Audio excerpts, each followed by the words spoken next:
بسم اللہ الرحمن الرحیم الحمدللہ رب العالمین والصلاة والسلام علی اشرف الانبیاء و خاتم النبیین خاتم المرسلین اما بعد۔ گرامی قدر ناظرین، آج پاکستان کی سب سے بڑی عدالت سپریم کورٹ آف پاکستان سے ایک قادیانی مجرم کے بارے میں جسٹس جناب قاضی فیض عیسیٰ صاحب نے اپنا فیصلہ سنایا، جس فیصلے کو لے کر تمام مذہبی تنظیمات میں پریشانی کی ایک لہر دوڑی ہوئی ہے، اور جب سے وہ فیصلہ آیا ہے تب سے تمام مذہبی تنظیمات میں کھلبلی کی سی ایک کیفیت ہے۔ اس فیصلے کو لے کر تمام تنظیمات نے احتجاج کا راستہ اختیار کرنے کی ٹھانی ہوئی ہے، خصوصاً تحریک لبیک پاکستان اس حوالے سے سر فہرست ہے۔ جیسے ہی فیصلہ آیا، اس فیصلے کے آنے کے بعد تحریک لبیک پاکستان کی شورا کا اجلاس تحریک لبیک پاکستان کے مرکز جامع مسجد رحمت للعالمین کے اندر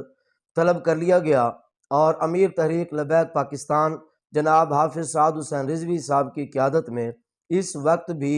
اجلاس جاری ہے۔ اس حوالے سے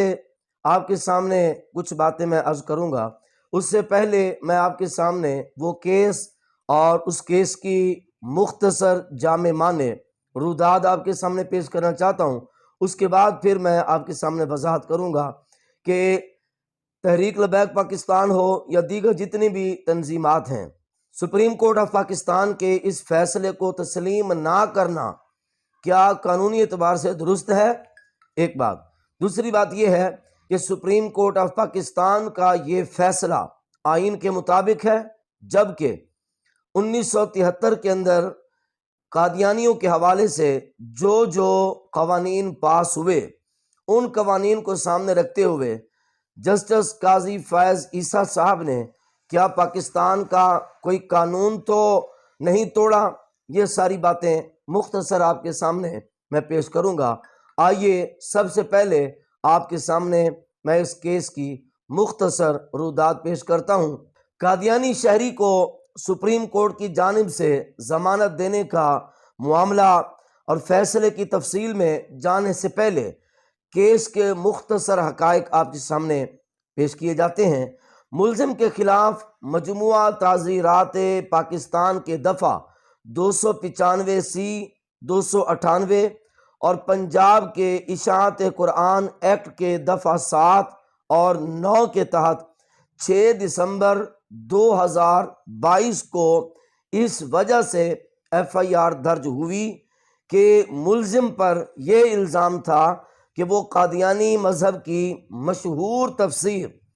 تفسیر صغیر کی تقسیم میں ملوث ہے۔ خلاصہ کلام یہ ہوا کہ ملزم پر بنیادی طور پر 3 الزام تھے، جو کہ آپ کے سامنے میں پیش کرنے لگا ہوں۔ Number 1، Punjab Quran printing and recording act 2010 کے دفعہ 7 اور 9 کے تحت تفسیر صغیر کے تقسیم کا الزام قادیانی ملزم پہ تھا۔ نمبر 2، مجموعہ تعزیرات پاکستان کے دفعہ 295B کے تحت توہین قرآن کا الزام بھی اس قادیانی مجرم کے سر پہ تھا۔ نمبر 3، مجموعہ تعزیرات پاکستان کے دفعہ 298C کے تحت قادیانی مذہب سے تعلق رکھنے والے افراد کا خود کو مسلمان ظاہر کرنے کا الزام بھی اس قادیانی مجرم کے سر پہ تھا۔ ان الزامات کی بنیاد پر 6 دسمبر 2022 کو اس قادیانی مجرم کے اوپر FIR کے اندراج کے بعد بالآخر ملزم کو 7 جنوری 2023 کو گرفتار کر لیا گیا، جس کے بعد بالترتیب 10 جون اور 27 نومبر کو ایڈیشنل سیشن جج اور لاہور ہائی کورٹ سے ملزم کی ضمانت خارج کر دی گئی، یعنی ضمانت اس کی منظور نہیں ہوئی، جس کے بعد اس کیس کی ابتدا سپریم کورٹ میں ہوئی،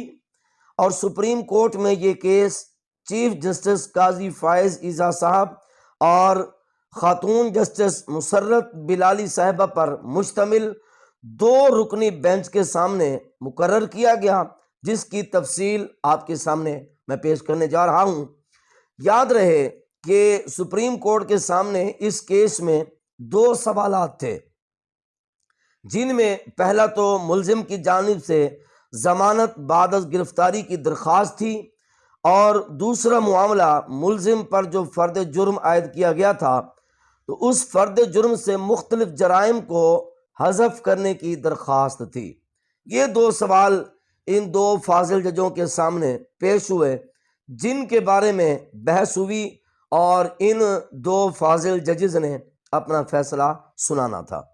ملزم کے وکیل نے پہلا نقطہ یہ اٹھایا کہ ملزم کے خلاف 6 دسمبر 2022 کو جو FIR کاٹی گئی،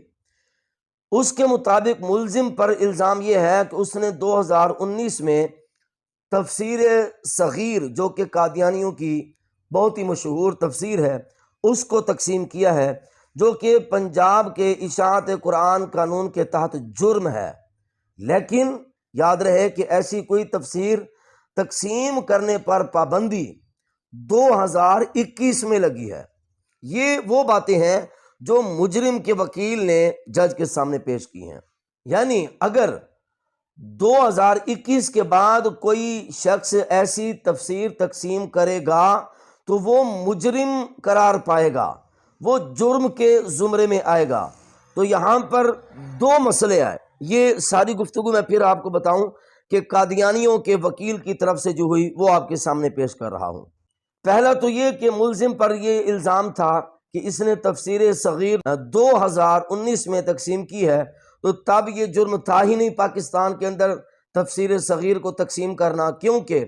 اس کی تقسیم کے اوپر پابندی 2021 میں لگی۔ جب پابندی لگی تب اس نے تقسیم نہیں کی، جب اس نے تقسیم کی ہے تب پاکستان کے اندر تفسیر صغیر کو تقسیم کرنے پر پابندی نہیں تھی۔ تفسیر صغیر کی تقسیم کے معاملے کے بعد سپریم کورٹ نے بقیہ دو الزامات، یعنی توہین قرآن اور خود کو مسلمان ظاہر کرنا، اس حوالے سے ملزم کے خلاف نہ تو کوئی FIR درج کی گئی ہے اور نہ ہی پولیس چالان میں مندرجہ جو مذکورہ معاملات ہیں ان کا کوئی ذکر ہے۔ اس وجہ سے عدالت نے مندرجہ والا دونوں دفعات فرد جرم سے حذف کرنے کا فیصلہ سنایا۔ سپریم کورٹ کے سامنے چونکہ دو سوالات تھے تو پہلا معاملہ واضح کرنے کے بعد فیصلے میں قرآن مجید کے مندرجہ ذیل آیات کا حوالہ دیا گیا۔ سورۃ البقرہ کی آیت نمبر 256 یہ سپریم کورٹ کی طرف سے حوالہ پیش کیا گیا، اور سورۃ الرعد کی آیت نمبر 40 اور سورۃ یونس کی آیت نمبر 99، یہ آیتیں پیش کر کے فاضل ججز نے قادیانیوں کے حق میں فیصلہ سناتے ہوئے اپنا یہ بیان ریکارڈ کروایا کہ اگر قرآن پاک کی ان آیات سے رہنمائی لی جاتی تو اس شخص پر نہ پرچہ ہوتا، نہ کوئی دفعہ لاگو ہوتی، نہ کوئی تنازع بنتا، اور نہ آج یہ کیس ہمارے پاس ہوتا۔ اگر یہ کیس بنایا گیا ہے اس کی بنیادی وجہ یہ ہے کہ کیس کرنے والوں نے، قادیانیوں کے خلاف پرچہ کرانے والوں نے قرآن پاک سے رہنمائی نہیں لی ہے۔ سپریم کورٹ نے اس کے بعد ملزم کی جانب سے ضمانت بعد از گرفتاری کا رخ کیا، جس کا آغاز سپریم کورٹ نے یوں کیا ہے کہ ملزم پر فرد جرم تو فوجداری قانون ترمیمی ایکٹ 1932 کے دفعہ 5 کے تحت تو عائد نہیں کی گئی، لیکن FIR اور چالان کے مندرجات سے یہ معلوم ہوتا ہے کہ ملزم نے یہ مندرجہ بالا دفعہ کے تحت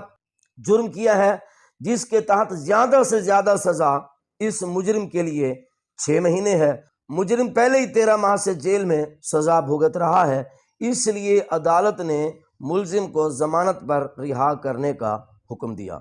سپریم کورٹ نے فیصلے کے آخر میں ایک بات یہ بھی لکھی ہے کہ اس طرح کے کیسز کا بنیادی تعلق کسی عام آدمی یا اس کی پراپرٹی کے ساتھ نہیں بلکہ ریاست کے ساتھ ہے۔ تو حضرات گرامی، یہ مختصر روداد تھی اس قادیانی کی جس کے خلاف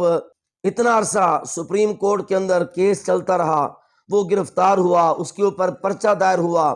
اور سیشن کورٹ نے اس کی ضمانت تک منظور نہیں کی، سیشن کورٹ نے اس کے مقدمے کو برقرار رکھا۔ بالآخر یہ مقدمہ سپریم کورٹ میں جاتا ہے تو سپریم کورٹ کے فاضل ججز جن کا نام ابھی آپ کے سامنے میں نے ذکر کیا، میری مراد ایک خاتون مسرت بلالی صاحبہ اور جناب چیف جسٹس قاضی فائز عیسیٰ صاحب نے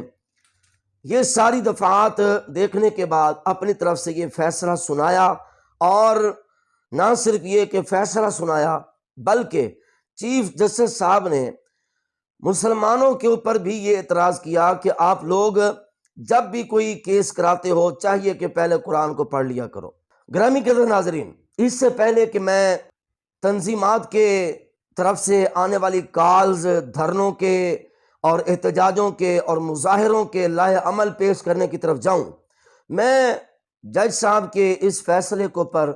چند باتیں کرنا چاہوں گا۔ جج صاحب، آپ یاد رکھیں، آپ کا یہ کہنا کہ اگر قرآن سے رہنمائی لے لی جاتی تو یہ مقدمہ دائر نہ ہوتا۔ جناب چیف جسٹس صاحب، ادب کے ساتھ گزارش ہے کہ جو مقدمہ اس قادیانی پر دائر ہوا اس میں آپ نے اپنی ذاتی چالاکی کو استعمال کرتے ہوئے اس کو چھوڑا ہے۔ آپ سے سوال یہ ہے کہ تفسیر صغیر کے تقسیم پر نامینیٹ کر کے تفسیر صغیر کی تقسیم پر پابندی لگی ہے سن 2021 کے اندر 2021 کے اندر نامینیٹ کر کے تفسیر صغیر کے اوپر پابندی لگائی جا رہی ہے، لیکن کیا 1973 کے آئین کے اندر قادیانیوں کو کسی بھی قسم کی اپنے مذہب کی تبلیغی معاملات کی اجازت ہے؟ کیا قادیانی مذہب سے تعلق رکھنے والے لوگ اپنی قادیانیت کی تبلیغ، ترویج اور اشاعت پاکستان کے قانون کے مطابق کر سکتے ہیں؟ اگر اس کے اوپر غور کیا جائے تو جواب یہ ملے گا کہ کسی بھی قادیانی کو اپنے عبادت گاہ کو مسجد کہنے کی اجازت نہیں ہے،